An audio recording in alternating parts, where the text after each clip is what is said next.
Manchester United is taking on a team known as West Ham at the London Stadium down in East London. And obviously, Erik ten Hag is going to hate to name his starting 11. And same applies to the manager of West Ham, known as David Moyes, who really came in through to be the successor of Sir Alex Ferguson. And things never went all well for him. And he was really sacked out of the club of Manchester United. And he is going to also hate to name his starting 11 in here onto the United Matters channel. Smash the like button, comment, and share.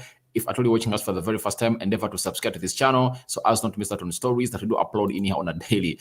If at all you've not yet known, you can now become a member of this channel. How do you join? Click the join button and then pay our first membership. We're having the bronze, silver, and gold. So it will always be so much important to have you guys onto this channel as subscribers and as members. So let's get into the team that Erik ten Hag has gone ahead to name here. Now, Ten Hag has named David De Gea, Lindelof, Bruno Fernandes, Marcus Rashford, Malacia, Eriksson, Casemiro, Anthony, Luke Shaw, Wout Weghorst, and Aaron Wan-Bissaka. That is the starting 11 of Manchester United that the manager is going to hate to name to go ahead and really face a side known as West Ham. So the defenders include Butland, Dalot, Harry Maguire, Brandon Williams, there is Fred, there is Sabitzer, there is Garnacho, there is Martial, there is Jadon Sancho. That is the bench of Manchester United that Erik ten Hag has gone ahead to name to face this side of West Ham down in East London. When you look at the West Ham starting 11, we are having Fabianski, Kahera, Ogbonna, Odegaard returning from injury, Croswell, Rice also returning from injury, Soucek also returning from injury. That trio of Soucek, Rice, and Odegaard had a little bit of a fever and illness that forced them out from the game of Man City. But right now they are back to play part into their beautiful game of football as as United takes on West Ham. When you look at Paqueta is in the mix, Benrahma, Bowen, and Antonio Mikel. That is what David Moyes is going to have to name as his starting 11 for the side of West Ham. Then substitutes, there is Areola, Ananang, then Johnson, Fornells, Lanzini, Donalds, Cornet, Ings, and Emerson. That is the substitute or the bench of West Ham as they prepare to take on Manchester United, because this should be a must-win game for Manchester United. Do you know why it should be a must-win game? Right now, 2 minutes left to see to it that Arsenal really gets its win against Newcastle.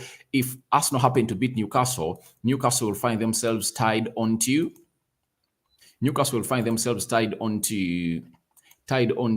75 points. That's it. So 75 points. 75, they will be at 65 points, and if at all we win this game today, we'll be at 66 points, meaning that we'll go into the third position. That's it. So would have gone ahead to play the same number of games and would have gone ahead to be into that ilk. But remember, we had a chance to really be 1 point behind them if at all we had gone ahead to get a point against Brighton, but we bottled that and it really came out into a disaster for Manchester United. So today, all what we need is a win. We need a win coming in from Manchester United, as Erik ten Hag is going to hit to name his team, and let's see who has he fronted and who he hasn't fronted into this beautiful game of football. Some changes have been made, and as I read through the formation of 4-3-3 that ten Hag has gone ahead to go with into this fixture, I'm going to be letting you know who started the game of Brighton and who has been really benched by the manager of Manchester United. And when you look at the goal, it's David De Gea maintaining his position into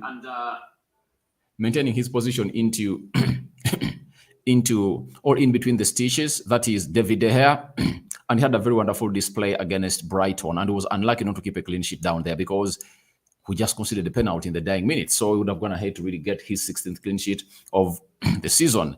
Aaron Wan-Bissaka, right back. That is Aaron Wan-Bissaka doing the needful for the team of Manchester United. Played 90 minutes. When you're playing Brighton, and obviously went ahead to really see himself get Mitoma out of the game. And Ten Hag is going to have to trust him to go ahead and really do the needful and obviously play part into this game. So he returns and starts. Tyrell Malacia is another one that Eric Ten Hag has gone ahead to introduce into this game. Remember, he never played, I think, a single minute into the fixture that saw United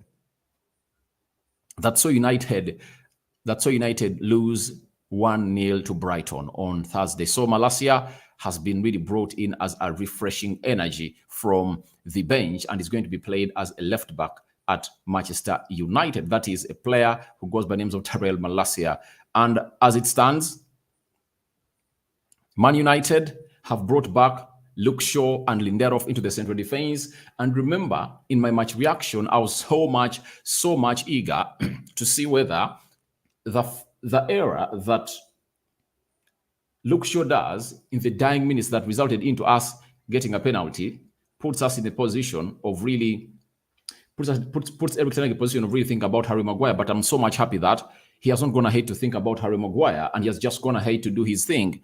And what has he gone ahead to do? He has shown us that he is a man who believes in players who really do what exactly he wants. And Luke Shaw and Lindelof have been playing very well.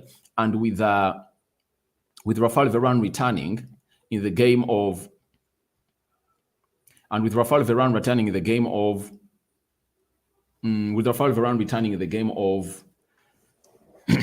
Wolverhampton Wanderers on Thursday next week, we really need to see the best of the best that the world really needs to happen at the club of Manchester United. So as it stands, that is Lindelof and Luke Shaw brought back into the central defense partnership again. So there is another one known as Casemiro. Obviously had a very bad game against Brighton. I mean, it's him having a very good game against Aston Villa, but against Brighton, he really had a very bad game. And I think the display this time around should be far much better if at all we are to find ourselves in a position of really causing lots of harm to the side of West Ham. Because when you look at the midfield three of West Ham, Paqueta, Declan Rice, and Soucek, it's really so much energetic. And I think Casemiro's class can go ahead and really supersede these players. To me, I believe that Casemiro needs to be up to his best for us to find ourselves in a position of really getting this game out of our way with 3 points. Eriksen never played a minute in the game of Brighton. This is the second change that Eric Ten Hag has gone ahead to make. And Eriksen has been put into the midfield three alongside Casemiro and Bruno Fernandes. But remember, he never played a part into our game as we played against Brighton and lost 1-0 away from home. Then Bruno Fernandes, obviously for him, he played, I think, 90 minutes, and that is the midfield three of United that is going to go ahead and be the play, meaning that Eriksen has gone ahead to come in for a player known as he has gone ahead to go in and really play in a position for Sabitzer. Sabitzer played close to 85 minutes, and I think they brought him in. So Anthony played and really had a very bad game, according to me.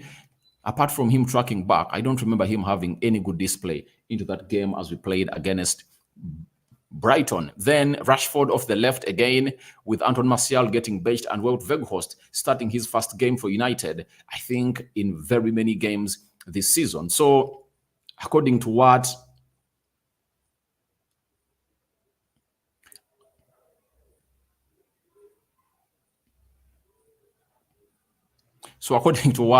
Eric Ten Hag really wants to get out of this game of football, I think he has gone ahead to bring in Wout Weghorst because of his height, and he knows that he can go ahead and really do lots of things off the ball, like the pressing and obviously creating lots of havocs in the final third of the pitch at London Stadium. So to me, I'm not worried about the team. I'm really impressed because you need to really protect players like Anton Martial, having played close to 85 minutes in that game of Brighton. You need to keep him fresh. You know, the biggest game that you're having to play is the FA Cup finale. For me, I know we are going to qualify for the Champions League. That's it. We are going to qualify for the Champions League. You know, win this game of football.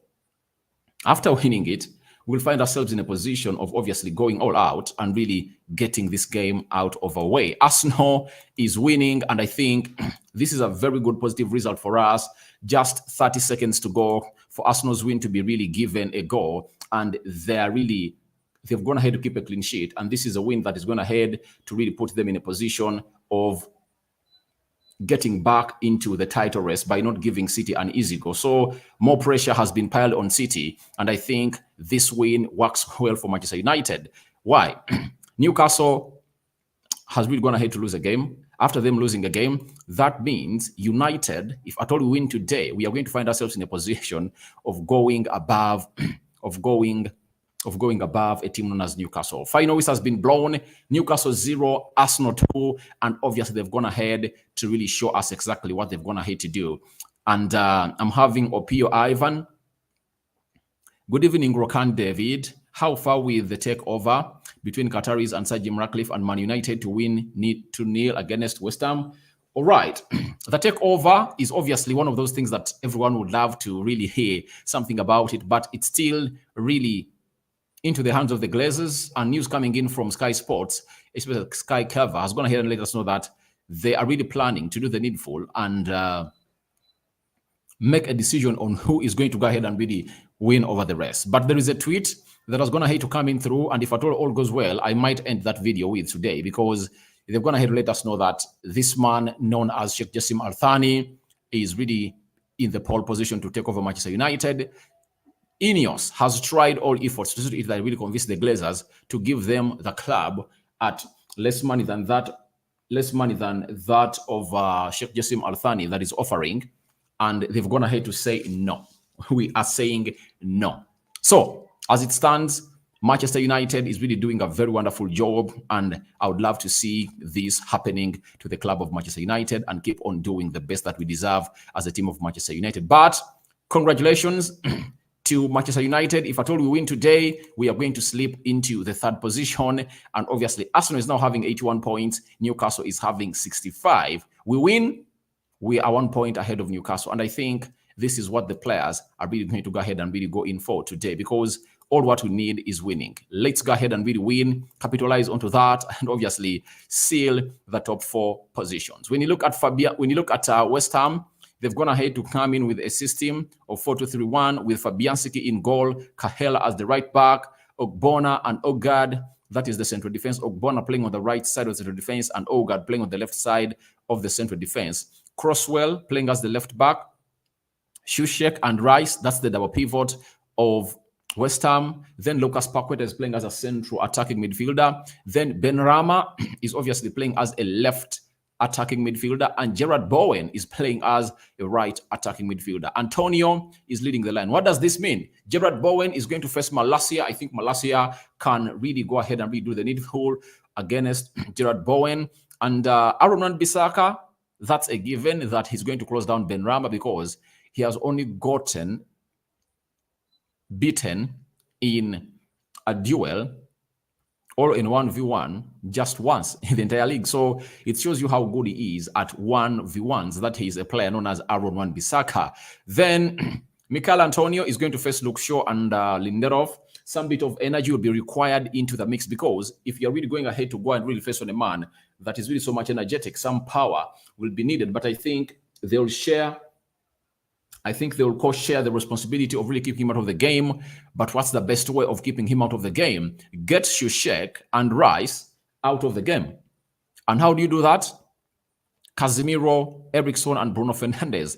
Let's find ourselves in a position of really getting these players out of the game and see what happens, especially into the mix tonight. So it's all about us getting them out of the game. And I think that's the reason as to why Erik ten Hag has gone ahead to bring in Wout Weghorst, because Wout Weghorst is really going to be pressing this central defense partnership of West Ham, and then he'll find himself sometimes dropping deep to really get out one of these, Shushek and Declan Rice. Even if he doesn't do the press here and he presses in the middle of the park to really sit that really have lots of numbers in the midfield. And I think that's why Ten Hag has gone in for a system of 4-3-3 into this mix, because when you look at this system of West Ham, I don't think that Shushek and Rice are really so much press resistant. I think Lucas Paqueta is the most press resistant player for West Ham into the mix. So these two, the double pivot, if you go on and really add in more players, the likes of Weghorst, and really make the number 2-4 in the middle of the park, then I think we can really do the needful and really press them off the way and do the needful and cruise all the way to where we want to be. So Ogbonna and Ogard are going to be facing Weghorst, and Kahela is going to be facing Marcus Rashford. So I think Marcus Rashford, ever since he returned, he has not gone ahead to have any good game. And game of Brighton, Rashford really looked ugly. I think Marcus Rashford, he looked ugly on the day, and I would like to see him really coming out and really showcase the best that he deserves into this beautiful game of football as he goes ahead and really torments this Kahela guy. I think he can beat him off pace, but he needs to make a decision, you know? His end product of the game is really bad, and it costs us a lot. Why? He's too selfish. Marcus Rashford is too selfish to come in and really do the job for the team of Manchester United. So I think he should really improve onto that. Then we are having Anthony. Anthony is going to be facing Croswell of West Ham. So Anthony should do some good job today. He should do some good job today. Let him stop being predictable on the day, because that is going to have to really cost him a lot of trouble, because he's predictable and everyone can easily read in his mind what he's going to go ahead and really do next. Then I'm having Don Michael. We need to put up a fight. Let's go United. Obviously, the fight is highly requested for. It's highly wanted. You know, it is a should, not a will. It should be a should for these players to put in a fight, because we can't see ourselves losing 2 games consecutively. No. And even a draw today is unacceptable. All what we need is a win. We need to win this game of football and find ourselves ahead of Newcastle. You know, if you're ahead of Newcastle, let me show you this Premier League table and see what I'm really talking about. Now, we get this win today. We are going to be at 66 points. You know, 1 point ahead of Newcastle. And Liverpool would have gone ahead to play one more game than us, meaning that if we win that one game, we'll be having 69 points. And Liverpool will be 7 points. There will be 7 points between Manchester United and Liverpool. When you look at Newcastle, they'll be having 65. If at all they win their game they have in hand, they'll be having 68. That means they will be 6 points ahead of Liverpool. And to me, denying Liverpool a slot to qualify for the Champions League is another one that they should find themselves doing, because the best or the majority of points they can really gather as Liverpool, as Newcastle, if they win their remaining games, will be 77. So that means if Newcastle wins its remaining games, they'll find themselves in a position of really sealing the top 4. And Liverpool celebrated a lot when they beat us 7-0 at Anfield, as if they had won a trophy, all went into the Champions League. But if at all we can stop them to go to the Champions League, that will really go ahead and really sterilize their chances of signing even world-class players. Because if you want to sign a player to come to a team like Liverpool, and United is in need of that player, I think we'll be having an edge if at all Liverpool doesn't go to the Champions League. So we should work tooth and nail to either really stop Liverpool from going to the Champions League and they don't play in the Champions League next season. Then Sniper Rifle, Man United 2, West Ham 0. Then Chaze Juma, thanks for the big job you've done. Appreciate, bro. May the Lord be upon us. Obviously, may the Lord be upon us, because today, if there is something that we need, God needs to be behind us to see that we collect these points and bury them and really go home and celebrate a sup. So, my prediction on the day, 3-1 United. It's going to be crazy, because I believe West Ham are really going to come in for us, knowing that they want to go ahead and really attack us left, right, and center, and that might really cause them havoc tonight. You know, I think Ten Hag has worked onto the finishes with his team, and I know we are going to come all back and obviously do the needful and really get ourselves to winning ways again. Ending the poll that you guys have gone ahead to predict, you've gone ahead to say that 77% have called in for what we call a Manchester United win, 13% are calling for West Ham win, and 9% are really calling in for a draw between Man United and really West Ham. But for me, I'm going for a win. I'm going for a win. I'm having Nelson Mwesigwa. It's a blessing for Newcastle loss today. Please, and I pray that people like Casemiro and Anthony should be organized. I think every time Casemiro doesn't have a good game, the entire team of United struggles. So all that we should go all in and call for is simple. Let Casemiro have a good game tonight. That's it. If Casemiro has a very good game tonight, I think our team will be having the best. But the returning of Eriksen, I think, is going to give us a little bit of control of the game and obviously kill it off in a minute. And I think we've been creating chances. and you've not been barring them off. So the message is simple. Let these players go in, create the chances, kill them off. We can even keep a clean sheet. This defense has showed us that we can keep a clean sheet. With Ogbonna in that central defense, I see no reason as to why we don't put 3 goals past West Ham. So my prediction is United 3, West Ham 1. Thank you, Opio Ivan, for watching in. Don Michael, Sniper Rifle, Chaze Joma, Nelson Mosigwa. It's always nice having you to this channel. And a sign out for now. See you later after the game. And we're going to be returning in with what we call the match reaction. I cover you all in the precious blood of Jesus Christ. My Muslim friends, I love you too, and may Allah bless you abundantly. Bye-bye.